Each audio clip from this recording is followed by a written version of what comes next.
Hi, my name is Auslander Moreno, and this is my food allergy story.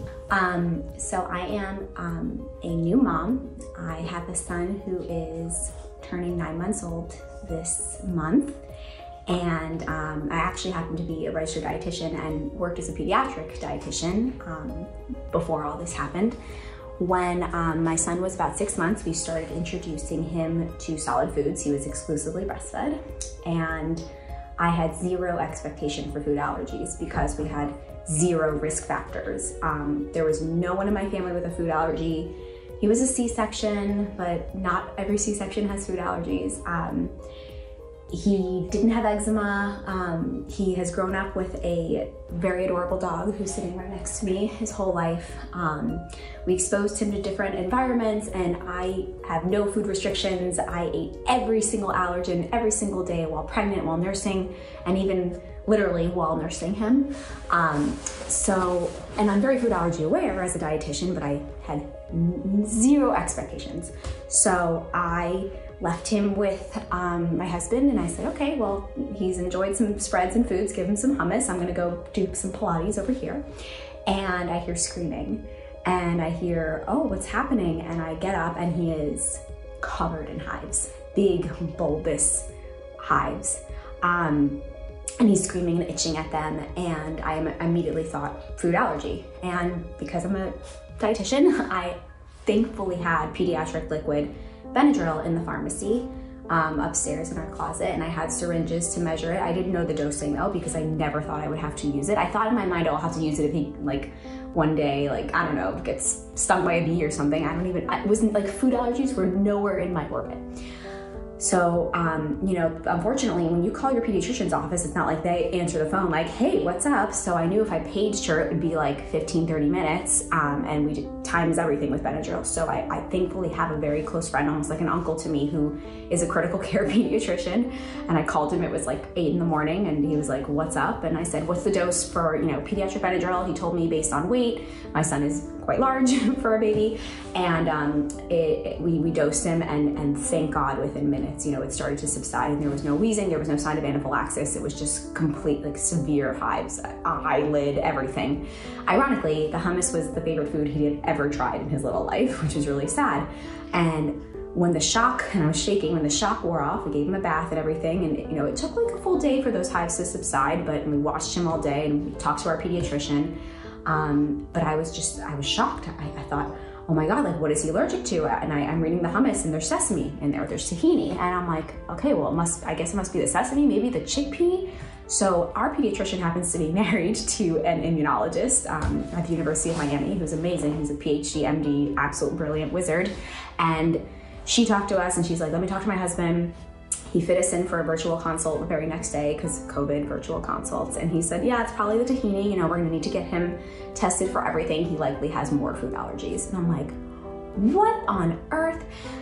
So fast forward, we did the consult, we go in for the skin test, which was really harrowing because it could only be one parent at a time with COVID. And holding at that point, I think he was about 22 pounds, 20 pounds, he's huge, wriggling infant with the skin test all on his back, and he can't touch the back for 20 minutes, and you're in the mask, and it's 1,000 degrees, and my husband doesn't know what's going on, and he could have anaphylaxed, and you know, it was terrifying. I'm home, like, shaking like a leaf, like waiting for news. What's he allergic to? My husband's trying to text me and everything. And the skin test revealed that he is allergic to peanut, all tree nut except not almond, and egg. And I'm like, oh, this is not bad news bears. Okay, then the allergist says you have to get a blood test. Oh, we don't do the blood test here because of COVID. So we have to make an appointment to go to a different hospital that does pediatric blood draws, because you cannot just roll up to like LabCorp request with like a tiny little veins. They will mess it up, and it'll be very traumatic, especially in COVID. So we go to this other hospital. They only take walk-ins. We go there. They don't have the order because it's a different hospital, even though LabCorp should have it in the system. So I have to emergency call my immunologist at 8 in the morning to get the orders, to fax it over, fax machines. Why are we still using those? To the other pediatric hospital. They do the blood draw. I was very nervous because those 2 little veins, but it was an excellent phlebotomist. They took all the blood. He was amazing. He didn't even flinch. He was great. And the blood comes back positive to confirm all of those other allergies, along with almond, which he was negative for on skin test, and also sunflower, flax, And I think that was it. So we're like, oh, and then I'm sitting here going, who is allergic to seeds? Like, seeds are an allergy-friendly thing. All the schools that I work with and do menu consulting, we allow seeds. I understand sesame is the top-growing allergy, and I've read into it, and I understand kind of why, but sunflower and flax, I'm like, those are in all the allergy-friendly foods. So then, of course, I say, well, what do we do now? You know, he's 6.5 months old. Like, what do we do? And he's like, well, he's only had a clinical reaction to one food. It's unethical and dangerous to start, you know, putting together the missing piece of the puzzle, which is the oral food challenge in your own home. You can't do that. And you can't just roll up here during COVID. And, you know, I'm not going to do that in the office because he's so little. He might not, you know, be able to verbalize that his tongue is swelling or that he's wheezing or anything. So we have to wait. And I'm like, oh, this is terrible. How do you like wait? And he's like, in the meantime, no nuts, no seeds, no potential allergens, clear the house, you know. And I read up all about FAIR and cross-contamination. And I'm just like, how has this kid not died yet? Because I've eaten peanut butter on top of him while nursing, you know, and the whole house is covered in seeds and nuts and debris. And I eat seeds and nuts and eggs and things every single day of my life, all over, touching him, not washing my hands. So thankfully, nothing happened. We decide to go to another immunologist who does OIT. And OIT, as you know, is not FDA approved, so there's very few immunologists who do it because they're not comfortable with it and there's reimbursement issues. So we drive an hour and a half to go to this specialized OIT immunologist. You hear the dog snoring. And she's like, you know, she does more skin testing because she skin tests for chia, hemp, pumpkin, I think confirmed the flax and hemp, and he turns up allergic to hemp also, hemp seed, which I do have questions about CBD and hemp and how that might affect future life. And again, confirmed the flaxseed, which is so annoying because it's the best thing for constipated babies and constipated adults too. And she's like, I would do OIT on him in like, you know, 6 months to 8 months when he's more verbal and more, you know, responsive, and he's gonna go to school. So we would start with repeating all of the SPTs, the skin tests, which is not fun. It won't be fun when he's like 30 pounds in his 6 months, and repeat the blood work. And then based on that and how those levels correlate, we'll do a supervised PO oral challenge in the office, and whatever he fails, we would start oral immunotherapy with, which means we'll be driving to Palm Beach, which is about an hour and a half each way, and spending a few hours there once a week, which I'm happy to do for my son, who was an IVF baby, who I already went through hell and back for anyway. So at this point, she was like, I don't know, we can't really test for mustard. You're gonna like have to figure that out. I would avoid it. We can't test for sacha inchi. We can't test for watermelon seed. Now I'm a dietitian. I want to give him sacha inchi butter and watermelon seed butter and, you know, everything butter. And yeah, so she also retested for almond, which was smart because she's like, I think that was a false negative on your skin test because, you know, it would be odd to be allergic to all the tree nuts but not almond, and indeed she was right. So that was a false reading. What had happened at the first test was all the other nuts were so huge, they blew up so huge on his back, they eclipsed almond, and it was read as a 0. So he is allergic to almond. I was holding out hope. And yeah, so now we're in the holding pattern, and he starts school in January because he needs to meet other babies. He's never met another baby. He was 3 months in March when the world crashed, and he never went to a restaurant or met another baby. Thank goodness he didn't go to a restaurant, because I would have been like, oh, you know, sit here in this peanut high chair somebody else just used, and who knows. So he needs socialization, he needs learning and development, but I'm nervous. The school is peanut and tree nut free. I've talked to the head of school, but I can't control what the other parents are bringing and their understanding of food allergies. Obviously he has all of his OBQs, which was the biggest headache to get more than one. And even to get our first one, it took 2 weeks from the mail order pharmacy because Walgreens and our insurance was not compatible, even though we have wonderful, my husband has a corporate job, insurance. So that's ridiculous that you can't get a life-saving medication for a baby the day that you need it. You have to wait for it to be ordered. And then I was like, well, I need extra, like for my mom's house and for school. And they were like, no. And I was like, are you kidding me? Like, I should be able to have 9,000 OBQs all over my house. I should be able to swim in OBQs. But healthcare in America, but you know, if I need Retin-A, my skin stuff or anything, like, oh, I can get it the same day, no charge. Okay. So no Retin-A while nursing or pregnant, by the way. That's just an example. So we have all the OBQs. I have them stashed in every diaper bag in the kitchen, upstairs, in my in-laws' home, my mom's home. I was able to fight for 2 weeks and get some extras, and not without, they wanted me to charge me out of pocket thousands of dollars. I was like, ah. but I had that overridden between the doctor's office, and imagine all the phone calls to get the doctor to send it to the OPQ place to get it approved, and then to Cigna, and it was like, oh, it's a whole thing. So anyway, back to school, and school will be very nerve-wracking. Right now he goes like to 3 places: family home 1, family home 2, family home 3. I bring his own food. We went on a vacation. I brought all his own food, except I let him have the cut fruit from the buffet, but it wasn't really a buffet. It's like, here's what we have, let me serve it for you. And I talked to the chef and I said, please use a clean knife. I'm very, very nervous about cross-contamination because of what I've heard and read, especially from all of you, but he was fine. I gave him oats from Thrive Market and millet from Arrowhead Mills, and I guess there was no cross-contamination. He was fine. He's not allergic to poppy seeds, so I gave him like poppy seeds that are manufactured in the same plant as other nuts and everything, so he was fine. So that's very reassuring about the cross-contamination. And as far as the other allergens in our house, I obviously trust myself with like washing hands and disinfecting and wiping if I wanted to have peanut butter in the house, which I eat every single day of my life. And my husband has been educated by me, but you know, I can't control that. My mom or my mother-in-law or a nanny or someone's gonna come over and touch the fridge and the peanut butter and the wipes. So unfortunately, and he's not crawling yet, we really have to get almost everything out of the house. And on Friday nights we have challah. It's a Jewish egg bread we have to welcome the Shabbat, the Sabbath, every night. And he can't have that. And that's really sad to me because that's such a nice childhood memory of growing up in a Jewish preschool, having challah every Friday, and he won't be able to do that with us. Although, as you know, probably he may outgrow the egg. The allergist has said the other ones, you know, tree nuts, nuts, seeds, it's not normal to outgrow those, although he may.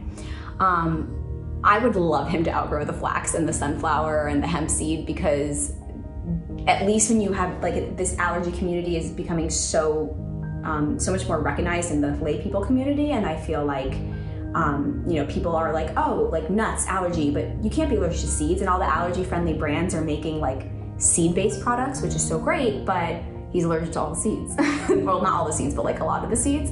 So if I could get, I'm not even wishing for a peanut thing, although I think with the OIT, especially as he grows, he's only almost 8.5 months old, OIT will progress, it will become more widespread. Maybe he'll be able to tolerate, you know, he'll graduate from a few nuts or seeds. But if he could get all of the seeds, that would be great, because that way at least his school is somewhat peanut, tree nut free. You know, I wouldn't expect 9 other parents in the class to read every single label and be like, oh, there's no peanuts and tree nuts in here and no cross-contamination. Okay, you can take this to school because what if it affects this kid? So he has to sit at the allergy table by himself and be fed. I mean, he's gonna be 1 when he starts school, so he has to be fed with an adult anyway, but he has to sit alone. And like, psychologically, I worry about that. I'm very clinical about it all, and I did not cry when he got diagnosed, when it happened. You know, I put on like my hospital hat, but I did cry when I went on allermates.com and I ordered him all the bracelets and the tags and the chef cards and the labels for our house and the lunchbox that says I have allergies. That got me. Anyway, I'm sad about the psychological impact on him. Physically, I know, as you guys probably know, accidental poisonings happen. I've spoken to a friend who has a terrible peanut allergy, and he said, listen, I'm 35 years old. In the last 5 years, my 2 poisonings have been my mother and my mother-in-law, and then accidentally I went to a smoothie place I shouldn't have gone, cross-contamination. So it happens, and I'm prepared for it, and everybody just has to know about the EpiPen and the Benadryl, and we don't even know what his reactions to peanuts and nuts and flax and everything is, because he's never had them, so it's so much unknown. And I'm very type A, and I'm very organized, and I'd like to know things and plan, and this is just really killing me psychologically also, because clinically I get it, I understand it, like, not worried. So it's been hard on our family. It's hard to educate other family members who are not dietitians, physicians assistants, who are not medically as, I guess, literate as I am, and I assume everybody else is, about cross-contamination. My mother-in-law was drinking water, and then she tried to give him a drink of my water, and I had just eaten a bunch of sesame salmon, and I'm like, oh my God, like, what are you doing? Like, no, and I have to tell everyone to wash their hands after they eat, and it's just, these things are very second nature to me, but it's gonna be a process to minimize risk. I will never be able to eradicate risk. He's gonna go out in the world and go to school and have life and have fun, and he has to have his own $300 bunny cakes, allergy-friendly cake, but how do I know he's not gonna swipe someone else's food? How do I not know a well-meaning mom or friend is not gonna give him something and he won't know because he's so little? And I'm sure these are all very, very familiar things and situations when you have little kids with a lot of food allergies. So right now we're just navigating it at home in COVID. Obviously it doesn't get much easier than this. You know, we keep ordering takeout and I'm like, oh, there's sesame seeds on it, go eat it over there. We have the allergy corner where like my parents and everybody has to eat and then they have to wipe it down after, even though he's not even crawling. So when he crawls, I'm very worried that he's gonna find things on the floor, and that's why we're not allowing seeds in the house, because seeds are like debris-like and can fall on the floor, and you know, kids, they eat everything. But I'm actually more comfortable with like nut butters and spreads and like solid foods that don't have crumbs or residue, because you can easily wash your hands, put those on the top shelf of the fridge where he will never go, and label things with chef cards, and we should be okay there. So yeah, figuring it out right now. Thank God he's otherwise healthy and happy and adorable and well-nourished. We take him to his 9-month-old checkup in a couple weeks and get his flu shot. Get your flu shots. And I think he's gonna be like 90th percentile for weight. He loves the dog. The dog doesn't love him so much, but it's great for the allergies. I'm still nursing exclusively and feeding him all his allergy-friendly foods. I've been in touch with a lot of the allergy brands to be like, hi, I'm a dietitian and allergy mom. Like, what's your cross-contamination protocol? I don't think I'm gonna be the person that actually calls companies before he eats everything. I think I'd rather just say either eat it or don't. Eat it and accept the risk, or don't, because I can't live my life like that. I have enough anxiety about this, I think, and I can't, you know, it's funny, there's so many allergy-friendly brands and products, and that's really wonderful. But in my house, because I'm a dietitian, we don't eat a lot of stuff that comes in packages. So like, I bought a lot of safe and fair stuff. They sent me wonderful things and Kip's granola, but like beyond that, like, how many granola bars and cookies and crackers does he need? Like, you don't really need that. So I've been giving him soy butter and poppy seed butter, and he's snacking on like oatmeal and kefir, and you know, there's a lot of whole food things that you can create, and snacks are supplementary or for the car when we traveled, and they're not perishable and they're fun and delicious. But you know, it's gonna be a journey to kind of keep him on as much as like whole foods as possible. And my husband today was like, why are we gonna give him pumpkin seed butter and poppy seed butter and poppy seeds anyway, and chia seeds? Like, I didn't grow up eating that, and he's from Colombia. And I was like, well, I want him to access as many nutrients as possible. And you know, most kids can snack on 14 different types of nuts and nut butters and peanut butter and jelly sandwiches, and I want him to have as much of a buffet wide palette spread as possible. So it's interesting as an allergy dietitian mom with a little baby in COVID, and as his, you know, I'm the one who prepares the food and feeds the food, and I think, like I said, psychologically it's going to be more heavy, and already has been more heavy than it has been physically for me. I'm still shocked that he even has any allergies, and we are grateful, and we have a lot of gratitude again that he's healthy otherwise, but it's gonna be an interesting journey. So we should do a follow-up video next year after the oral immunotherapy starts and the follow-up blood work to see how this progresses and see if and what he outgrows.